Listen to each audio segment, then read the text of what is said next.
गुरु के वचनों को मानने में निसंदेह कल्याण है। गुरु के वचनों का मतलब है जो तर्क संगत हैं, बुद्ध संगत हैं, विवेकपूर्ण वचन है, वे गुरु वचन है। और ऐसे वचनों को मानने में शिष्य का निसंदेह कल्याण है।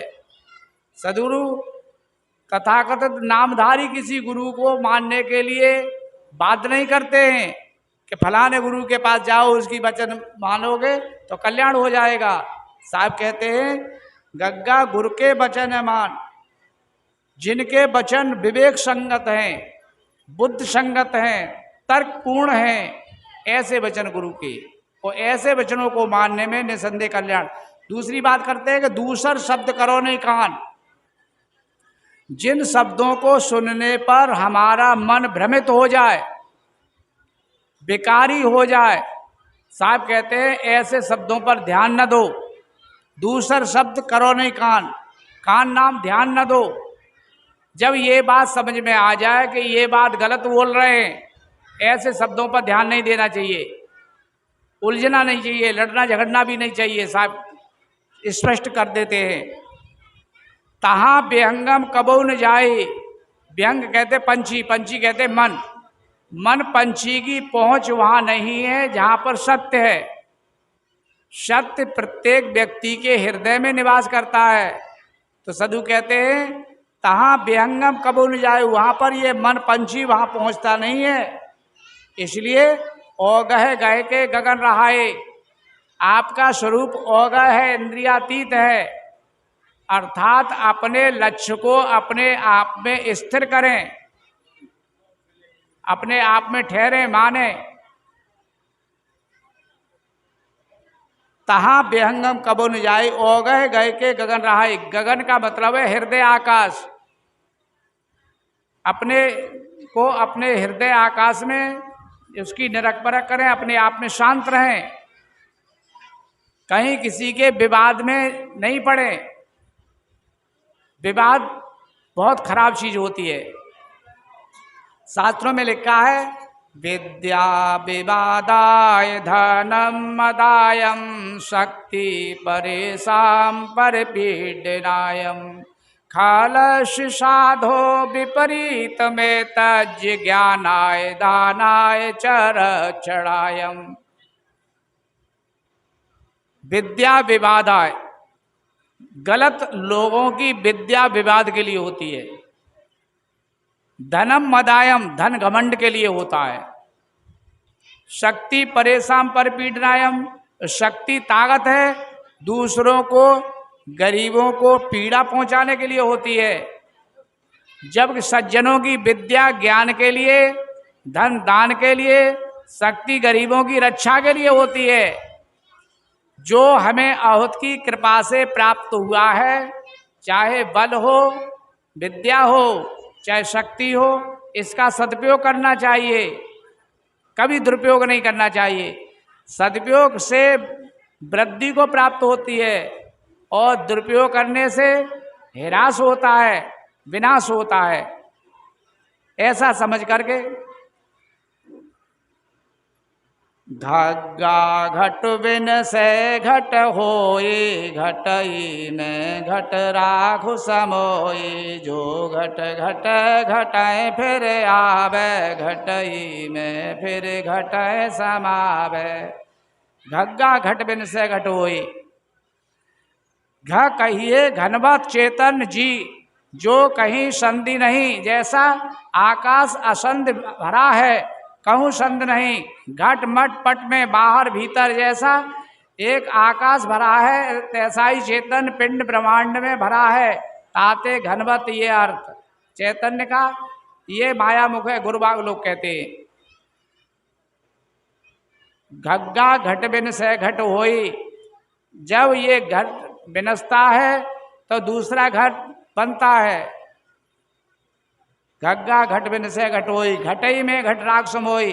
जब तक ये घट है तब तक इसको संभाल के रखो, और संभालना मनुष्य का कर्तव्य है, दुरुपयोग नहीं करना। जो घट घटाए घटाए फिर आवे, घटई में फिर घटाए समावे। इस तरह से एक घट से दूसरे घट, यह घट शरीर छूटता है तो दूसरा घट बनता है। इन घटों को गीता के कारण बताया है कि वासास्य जीर्णानि यथा विहाय नवान गृहणाति नरो प्राणी तथा शरीराण विहाय जीर्णान्यान संयात नवान दे। जैसे मनुष्य पुराने वस्त्रों को छोड़ कर देता है, नए वस्त्रों को धारण कर लेता है, ऐसे ही चैतन्य आत्मा ही है, पुराने शरीर को छोड़ करके नए शरीर को धारण कर लेती है।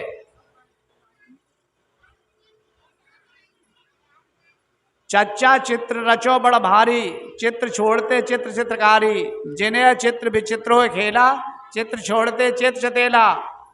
चच्चा चित्र रचो बड़ भारी, ये चेतन जीव बड़ा ही चित्रकारी है। दुनिया में जितने भी शरीर हैं, किसी का भी चित्र शरीर किसी से मेल नहीं खाता है,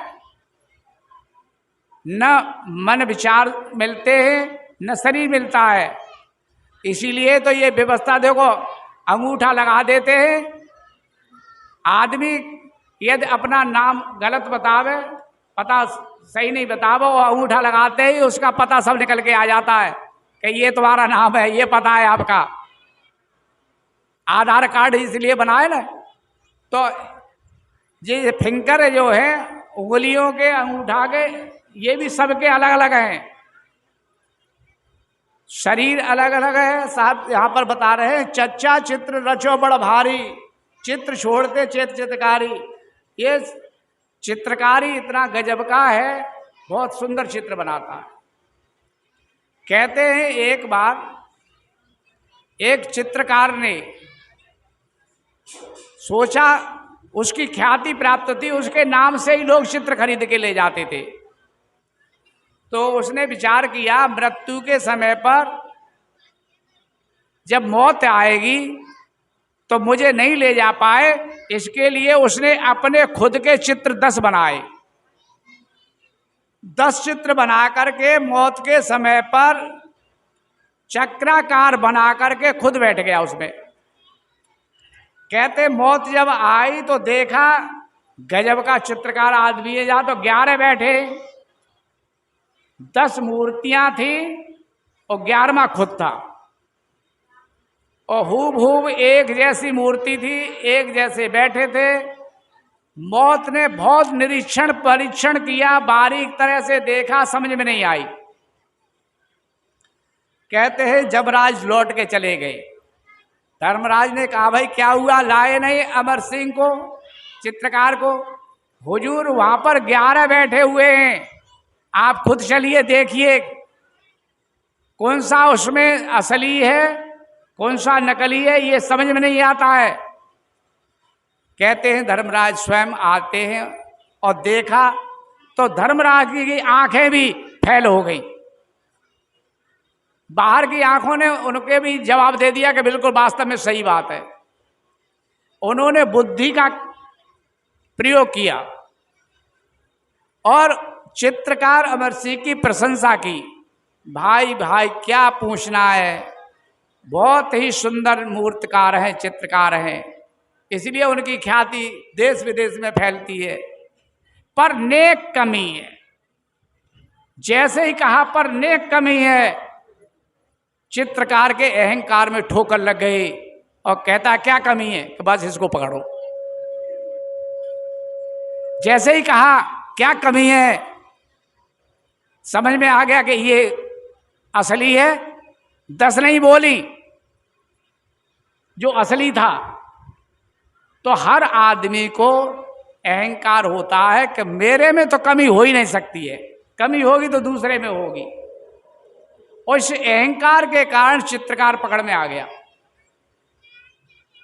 साहब यहां पर याद दिलाते हैं चच्चा चित्र रचो बड़ भारी, चित्र छोड़ते चित्र चित्रकारी। इस चित्र को छोड़, तू चित्रकारी है। जिन्हें चित्र विचित्र होए खेला, चित्र छाड़ते चित्र चितेला। ए चेतने वाले चेतन जीव, तू सबको जानने वाला, मानने वाला, थापने वाला निर्माता है। तूने ही संसार में ज्ञान विज्ञान का आविष्कार किया है, नामकरण किया है, बोलता है, थापता है, संशोधन करता है, सब फिर क्यों भटक रहा है? इसलिए छच्छा आय छत्रपति पासा, छिक किन रहो मेट सब आशा। छच्छा आ छत्रपति पासा, तू तो छत्रपति है। साहब कहते हैं छिक किन रहो मेट सब आशा, सारी आशाओं को मेट करके आप छिक जाओ, तृप्त हो जाओ, शांत हो जाओ। मैं तो ही छिन छिन समझावा, खसम छाण कस आप बधावा। साहब कहते मैं तुझे छिण छिण में समझाता हूँ, पल पल में समझाता हूँ, बार बार समझाता हूँ। समझो और समझ करके अपने आप में खसम छाण कस आप बंधावा। आपसे भिन्न कोई खसम नहीं है, तू स्वयं का निर्माता है, जनैया है, दृष्टा है। इसलिए अपने आप को पहचान, समझ, तभी तेरा उद्धार होगा, कल्याण होगा। इस तरह से टट्टा बिकट बाट मन माही, खोल कपाट महल मो जाई, रही लटापट जीत में आई, हो अटल तब कतौ न जाई। टट्टा बिकट बाट मन माही, साहब कहते हैं ये मन में बिकट रास्ता है, बड़े टेढ़े मेढ़े रास्ता है। खोल कपाट महल में जाए, केवाड़ को खोल ज्ञान रूप में और अपने महल में, अपने हृदय में, अपने में विराजमान हो। रही लटापट जुटते माहे, होए अटल तब कतौ न जाए। जब तू अपने आप में अटल होगा, तृप्त होगा, तभी शांति को प्राप्त होगा। इसलिए इस बार राज को समझ ले, इस लटापटी के द्वंद्व में, झगड़े में मत पड़। ठट्ठा ठौर दूर ठगनी अरे, नित्य के निठुर के न मन घेरे। जे ठग ठग सब लोग सयाना, सो ठग चीन ठौर पहचाना। ठट्ठा ठौर दूर ठगनी अरे, साहब कहते हैं ये ठग आपके नजदीक ही हैं और कोई नहीं है, तुम्हारा ही मन है। ठट्ठा ठौर तू ठग नियरे, नित्य के निठुर कीने मग्न घेरे। यह नित्य व्रत इतना निठुर है कि आपको ही घेरे रहता है, आपको भटकाता है, भ्रमाता है, भुलाता है। तो इसलिए इसकी निरख परख करो। जे ठग ठगे सब लोग सयाना, इस मन ने बड़े बड़े लोगों को ठगा है, पर कोई कोई बिरले ही सदगुरु संतों की शरण में आकर के अपने आप को बचाए। सो ठग चीन ठौर पहचाना, साहब कहते हैं इस ठग को चीनो, समझो, परखो और अपने स्वरूप को पहचानो। अपना ठौर पहचान करके अपने आप में स्थिर हो। डड्डा डरो पजय डर होई, डरई में डर राखो समोई। जो डर डर डर फिर आवे, डरई में फिर डर समावे। डड्डा डरो पजय डर होई, जन्म से लेकर मृत्यु तक आदमी को डर रहता है। मृत्यु, कहीं मौत आए न जाए, मौत तो आएगी न। कहते हैं डरहित योग और यज्ञ करत नर, डरहित दान पुण्य ध्यान को धरत है। डरहित राज छाड़ भूप वन खंड गए, डरहित तपस्या करे डरई में मरत है। डरहित भक्ति और ज्ञान को अभ्यास करे, डरहित अन्न छाड़ धूप को चरत है। डरहित व्यापक ते हो लोक को बंधन, भयो पूर्ण परख बिन डर न सरत है। डर के कारण ही आदमी यज्ञ कराते थे। आज भी बड़े बड़े जो कथा भागवत कराते हैं, वो क्यों कराते हैं? उसके मूल में वही डर है। पंडित जी कहते हैं यदि कथा करा दोगे तो तुमको वैकुंठ चला जाओगे, वैकुंठ मिल जाएगा, और नहीं कराओगे तो नरक हो जाएगा। तो उन्होंने सोची अब तो हम कथा कराएं। कहते हैं एक बार एक राजा ने सुन ली इस बात को। राजा के मन में भी डर पैदा हो गया। डर पैदा हो गया तो उसने कहा क्यों नहीं पंडित जी से कथा करा ली जाए, डर का समाधान हो जाएगा। क्यों? पंडित जी ने ये कहा मेरे द्वारा जो कथा करा लेगा तो बैकुंठ से विमान आएगा और सदेह पति पत्नी को दोनों को संग ले जाएगा। तो राजा ने सोची यही समाधान सही है। पंडित जी से कहा हमको भी एक सही मुहूर्त निकाल दीजिए, हम भी कथा कराना चाहते हैं। पंडित जी ने सोच समझ करके मुहूर्त निकाल के तारीख दे दी कि ये मुहूर्त आपका अच्छा रहेगा। ठीक है, राजा ने पंपलेट छपवा करके, पेपरों में भी निकलवा करके जगह जगह प्रचार किया, बढ़िया साउंड, बढ़िया पांडाल, उत्तम व्यवस्था करवा दी। पंडित जी के 7 दिन कथा में इशारे पर ही सब काम होता रहा, किसी प्रकार की कोई कमी नहीं छोड़ी।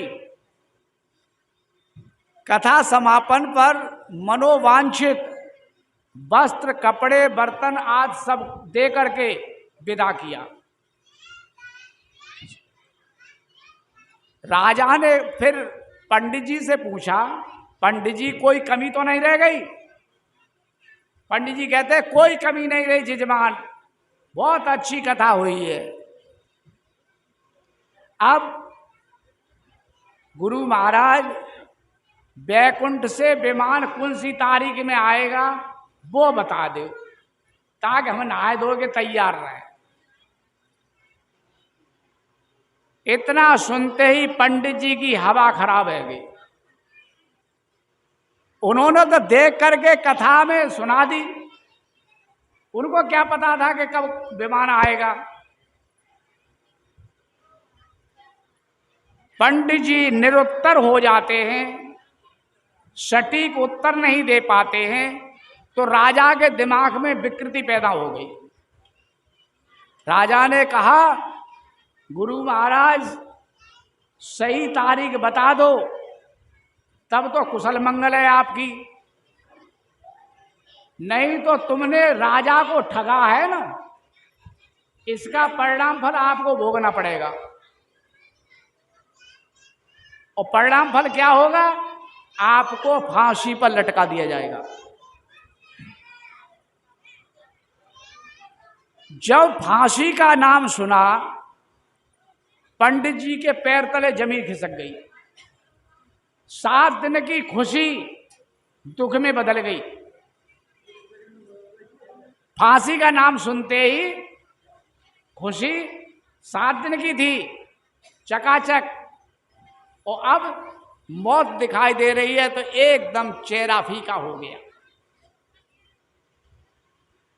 राजा ने कहा आपके लिए 5 दिन का मौका है, 5 दिन में डेट बताइए, तारीख बताइए, अन्यथा 5 दिन के बाद में 6ठे दिन फांसी के लिए तैयार हो जाइए। राजा का आदेश, अब को उसमें तर्क वितर्क करेगा। पंडित जी जब आए घर तो इतने उदास, चेहरा उड़ गया। पंडितानी ने देखा रोजाना चेहरा फूल की तरह खिलता था, आज क्या हो गया? पंडितानी ने पूछा पंडित जी आज आपका चेहरा इतना उदास कैसे दिखाई दे रहा है? रोजाना आप फूल की तरह खिले रहते थे, आज क्या कारण है? पंडित जी ने कहा आज राजा ने ऐसी बात कह दी है जिसके कारण मेरा चेहरा उदास हो गया। क्या कह दिया?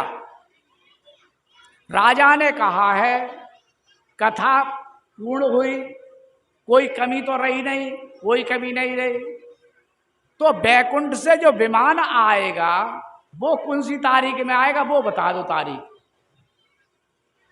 वह पूछा है, मैंने कहा मुझे नहीं पता, जो भागवत में लिखी थी वो मैंने कह दी है कि भागवत तुम जानो त्यो काम जान है, मैंने तो तुम्हारे मुंह से सुनी है, मैं तो तुमको जानता हूं, तुम्हारी बात पे विश्वास किया है, इसलिए आप तारीख बताइए। 5 दिन की मोहलत दी गई है, 5 दिन के बाद में 6ठे दिन फांसी पर लटका दिए जाओगे आप। कि महा झूठा पंडित जी, फांसी पर इसलिए लटके झूठ बोले, ये कारण है। पंडितानी ने कहा हमारे मायके में एक संत हैं, बड़े ज्ञानी वैराग्यवान है, रहनी संपन्न, वे इसका समाधान निकाल सकते। पंडित जी बोले तो जल्दी जाओ, जल्दी उन संत को लेके आओ तो जान बचेगी। पंडितानी ने सोचा हमारे भी सुहाग की बात है, नहीं तो हमारा सुहाग भी जा रहा है। पंडितानी मायके को गई। भाई ने देखा अचानक बहन जी कैसे आ गई। पूछा तो भाई साहब को बताया कि स्वामी जी से मिलाइए। ऐसे से पंडित जी ने कथा की है। राजा के यहाँ पर कथा बहुत अच्छी संपन्न हुई। अब कथा संपन्न के बाद में राजा ने पूछा है बैकुंठ से विमान कौन सी तारीख में आएगा। इसका जवाब हमारे पंडित जी नहीं दे पाए। इसके लिए 5 दिन की मोहलत दी गई है राजा के द्वारा। 6ठे दिन फांसी में लटका दिए जाएंगे। तो मुझे उम्मीद दिख रही है अपने जो गुरुजी है ना, संत त्याग वैरागवान है, अच्छी रहनी संपन्न है, इसका समाधान वो कर सकते। इसलिए मैं आई हूं, भैया मुझे गुरुजी से मिलाओ। पंडितानी को गुरुजी के पास ले जाते हैं। गुरुजी के चरणों में पंडितानी फूट फूट करके रोने लगी। गुरुजी कहते बात बताओ, बात क्या है। रोने से समाधान नहीं होगा, कोई बात है उसे बताइए। पंडितानी ने सारा हाल बता दिया कि पंडित जी हमारे कथावाचक हैं, कथा बोलते हैं, राजा के यहाँ कथा वो करी है, कथा के बाद में समापन हुई है। राजा ने पूछा है कि बैकुंठ से विमान कौन सी तारीख में आएगा। इसका उत्तर नहीं दे पाए। उत्तर नहीं दे पाए तो 5 दिन की मोहलत देते हुए राजा ने आदेश किया है 5 दिन में तारीख बताइए, अन्यथा फांसी होगी। गुरुदेव इसका समाधान आप ही कर सकते हो, हमारे पंडित जी पर यह समाधान नहीं है। गुरुजी के भी समझते देर नहीं लगी। गुरुजी ने कहा समाधान हो जाएगा, चिंता मत करो। और इसका समाधान राजा के यहाँ होगा, यहाँ नहीं होगा, तुम्हारे घर पे नहीं होगा। ऐसा करो, पंडित जी को कल 10 बजे राज दरबार में भेजो। मैं इधर से आऊंगा, पंडित जी उधर से आए, हम दोनों जने जाएंगे राजा के पास, तो मैं राजा को समझा दूंगा। पंडितानी को सांत्वना मिल गई। वापस आए। पंडित जी ने पूछा कुछ समाधान हुआ है? बिल्कुल समाधान हुआ है। कल 10 बजे आप राजा के दरबार में जाएंगे और दरबार से पहले गेट पर स्वामी जी मिल जाएंगे। आप स्वामी जी को प्रणाम करना और स्वामी जी को ले जाना और राजा को स्वामी जी समझा देंगे। तुम्हारे बस की बात नहीं है।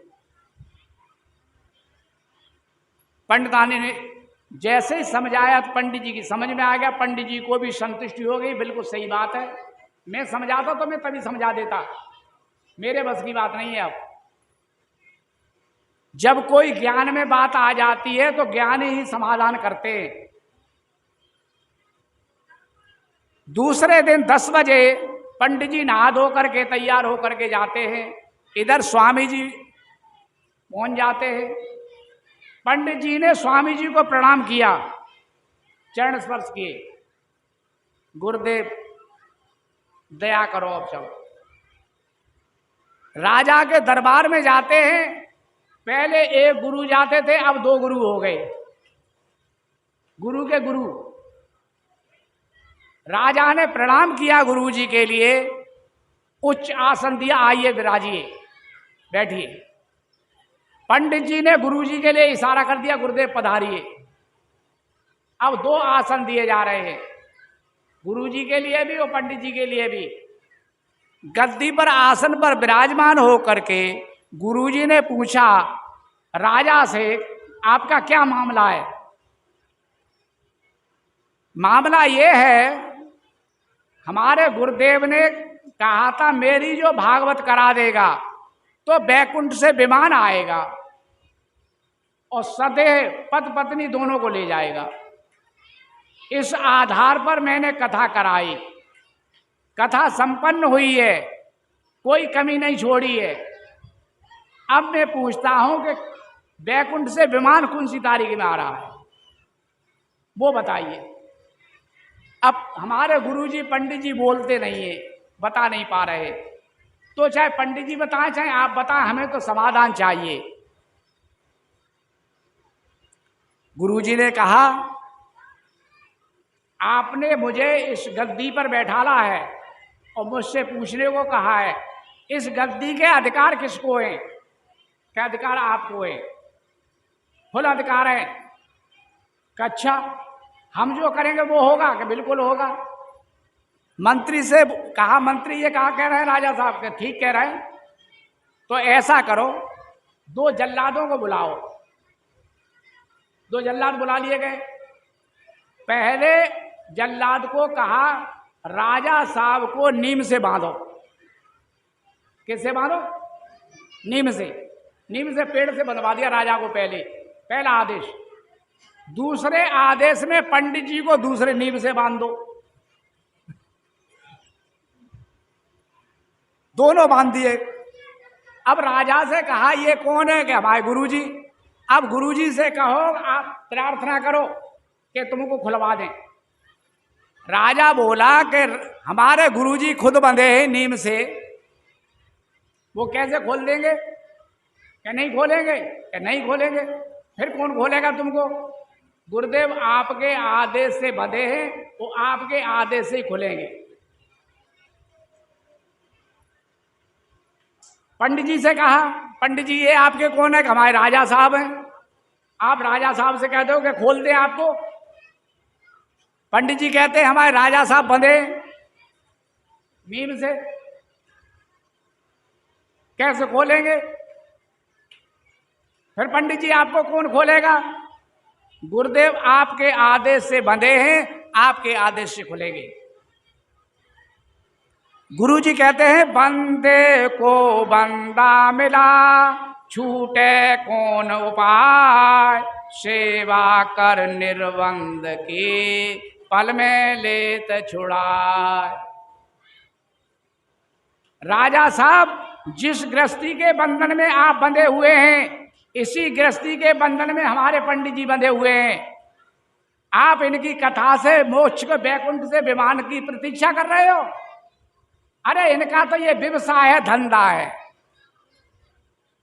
राजा की समझ में आ गया, राजा की समझ में आ गया, ये तो व्यवसाय, इनका धंधा है। जैसे राजा साहब आपका धंधा राजकाज है, इसी तरह से इनका राजकाज क्या है? ये कथा भागवत पंडिताई। तो बंदे को बंदा मिला, छूटे कौन उपाय। अरे सेवा करो निर्बंध की, जो निर्बंध है उसकी सेवा कीजिए, जो पल में ले छुड़ा। जब राजा की समझ में आ गया, जल्लादों से कहा दोनों को खोल दो। दोनों को खुलवा दिया। आओ बैठो, दोनों को बैठा ला। अब राजा से पूछा, अब ये बताओ, ये तुम्हारे गुरुजी हैं, इनको फांसी पे तो नहीं लटकाओगे? कि अब नहीं लटकाएंगे। इतना अनर्थ, इतना अपराध क्यों करें? अब समझ में आ गया, इनका तो धंधा, जब आपने धंधा ही कर दिया तो धंधे में तो झूठ साच सब चलता है। राजा की समझ में आ गया। और जैसे ही राजा को संतुष्टि हुई, पूछा इनको फांसी पे तो नहीं लटकाओगे? उन्होंने कहा नहीं लटकाएंगे। तो इनको मुक्त कर दो। अब 5 दिन की 6 दिन की बात नहीं है, मेरा आने का काम यही था। वो आपको बहुत बड़ा ज्ञान दे दिया। रामचरितमानस में लिखा है, मल नहीं छूटे मलय के धोए, घृत न पावे कोई बार बेलोए। गंदगी से गंदगी नहीं छूटती है। कैसे छूटेगी? कहीं सावन और निर्मल पानी मिले तब जाकर के छूटेगी। मल नहीं छूटे मलय के धोए, घृत न पावे कोई बार मिलोए। पानी का मंथन करने से कोई मक्खन चाहे, घी चाहे, मिल नहीं सकता है।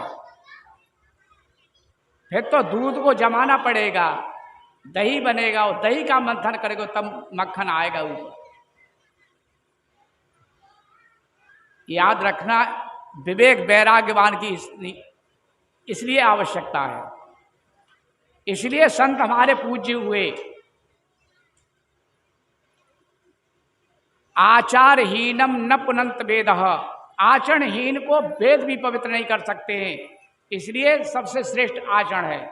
सदगुरु कबीर साहब कहते हैं, करनी करे सो पूत हमारा, कथनी करे सो नाती, रहनी रहे सो गुरु हमारा, हम रहनी के साथी। तीन बातें बताते हैं, करनी, कथनी, रहनी। करनी शरीर से होती है, कथनी जबान से होती है, रहनी मन की पवित्र भावना होती है। करनी करे सो पूत हमारा, सदगुरु कहते हैं जो करनी करता है मानो पुत्र है, रक्त संबंधी नजदीक का नाता है।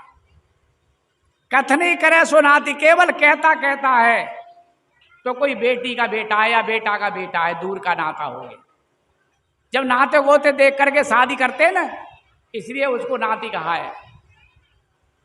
तीसरी बात करी, रहनी रहे सो गुरु हमारा, जो अच्छी रहनी में जीवन जी रहे हैं। कबीर साहब कहते हैं वे हमारे गुरु हैं। रहनी रहे सो गुरु हमारा, वो हम रहने के साथी, हम उन्हीं रहने के साथी। इसलिए जो रहनीवान हो, याद रखना, उनका सम्मान करना, आदर करना, उनकी पूजा करना। एक जगह आया है, कर बंदगी विवेक की, भेष धरे सबको, सो बंदगी बह जान दे, जहाँ शब्द विवेक न हो। कर बंदगी विवेक की, जो विवेकवान है, विचारवान है, उनकी बंदगी करो। 3 बार साय बंदगी करो, चरण स्पर्श करो, नमन करो। भेष धरे सबको, भेष तो सभी धरते हैं, भेष दिया भी जाता है, भेष का भी महत्व होता है अपनी जगह पर विवेक के आगे भेष पीछे हो गया।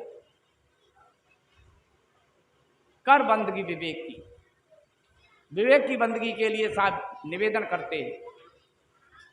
सो बंदगी बह जान दे, जहां शब्द विवेक न हो। और यदि कोई तर्क वितर्क करे तो शब्द ऐसे हैं वैसे हैं, तो साहब कहते हो बंदगी बह जान दो, छोड़ो। उसके लिए नहीं कह रहे, उसके लिए बात नहीं करते। जहां शब्द विवेक न हो, जहां शब्द विवेक नहीं, इसलिए बहुत सावधानी की आवश्यकता है।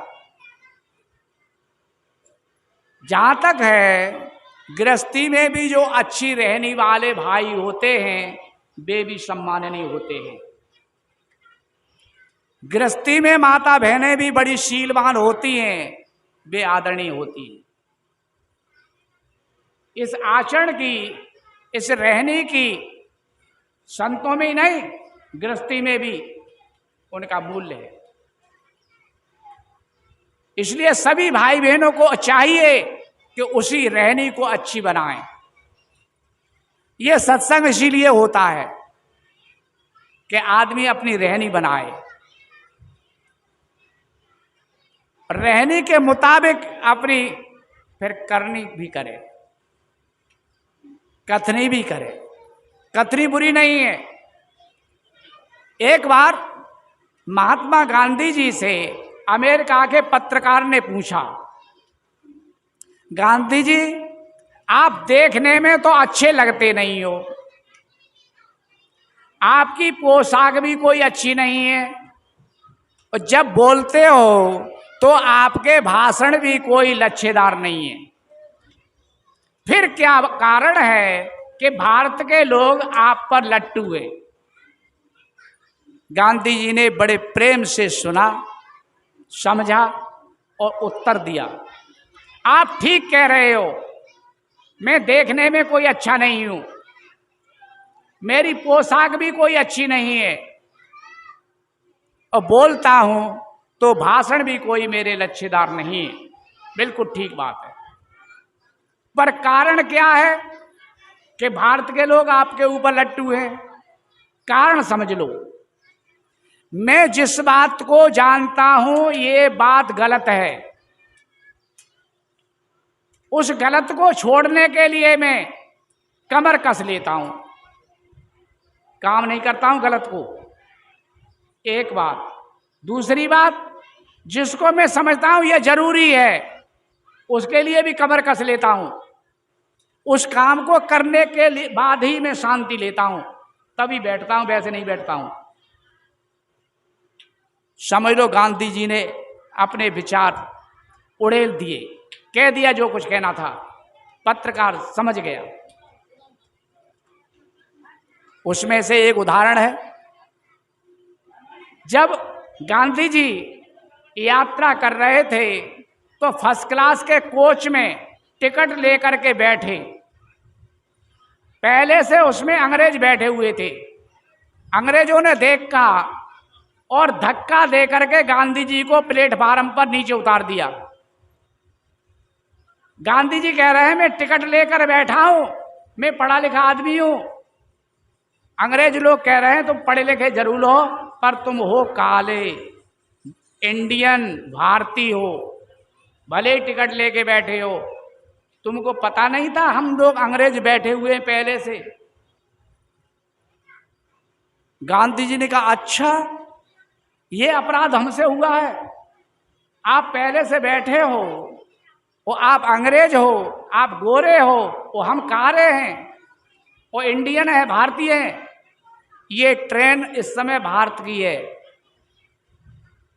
और भारत में हमारे साथ में आपका ऐसा व्यवहार पढ़े लिखे के साथ, तो अनपढ़ जो भाई बहन है उनके साथ आप क्या करोगे, क्या करते होगे? ये बात समझ में आ गया। याद रखना, गांधी जी क्या कह रहे हैं, याद रखना तुमने तो गाड़ी के कोच से ही निकाला हूं मैं, तुमको मैं भारत से निकालूंगा। भारत में कहीं पैर रखने की आपके लिए जगह नहीं रहेगी, जाइए। गांधी जी ने ये ठान ली और एक बहुत बड़ी क्रांति की थी। उसका शांति दल के स्वयं नेता बने, शांतिपूर्वक लड़ाई झगड़ा नहीं की, गाली गलौज नहीं दिया, मारपीट नहीं करी, शांतिपूर्वक आप जाइए भारत से। जब सुभाष चंद्र बोस, चंद्रशेखर आजाद, भगत सिंह जैसे लोगों ने देखा और सुना तो उनकी समझ में आया ये शांति से काम नहीं चलेगा। तो दूसरा दल क्रांति का हुआ, उसके नायक सुभाष चंद्र बोस हुए। सुभाष चंद्र बोस ने कहा ईंट का जवाब पत्थर से दिया जाएगा तो समाधान होगा, वैसे नहीं होगा। आप हमको रक्त दीजिए, हम आपको आजादी देंगे, ये सुभाष चंद्र बोस ने कहा। सभी भाई बहन लोग उनके संग में शामिल हुए, स्वतंत्र सेना बनाई, क्रांति हुई, लड़ाई झगड़ा हुआ, उसमें काफी अंग्रेज मारे गए। अंग्रेजों को समझ में आ गया कि अब तो भारत से जाना ही पड़ेगा और चले गए, देश को आजाद करके चले गए। याद रखना, इस तरह से गांधी जी नहीं, आप लोग भी ऐसे हो सकते हो, बशर्त आपके विचार उच्च हों, समझ सही हो। तो मैं निवेदन करता हूं सभी भाई बहनों से, जो तुमने सीखा समझा है उसको सीख समझ करके स्वयं धारण करो। चाहे भले ही आपके जीवन में कठिनाइयां तो आती हैं, सबके सामने आती हैं, पर कहीं लचर पचर जीवन नहीं जीना है, कहीं गलत बोलना नहीं है, करना नहीं है, और अपने मन में भी गलत भावना नहीं रखनी है। ऐसा सुंदर जीवन जीना है, उसको कहते हैं अच्छी रहनी से जीवन जीना। हमने थोड़ी बातें करी, आपने बड़े ध्यान से, प्रेम से शांति का परिचय देते हुए श्रवण किया। सद्गुरु संत समाज की तरफ से सभी भाई बहनों को बहुत बहुत धन्यवाद के साथ मंगल कामनाएं प्राप्त हो। बोलिए श्री सद्गुरुदेव की जय।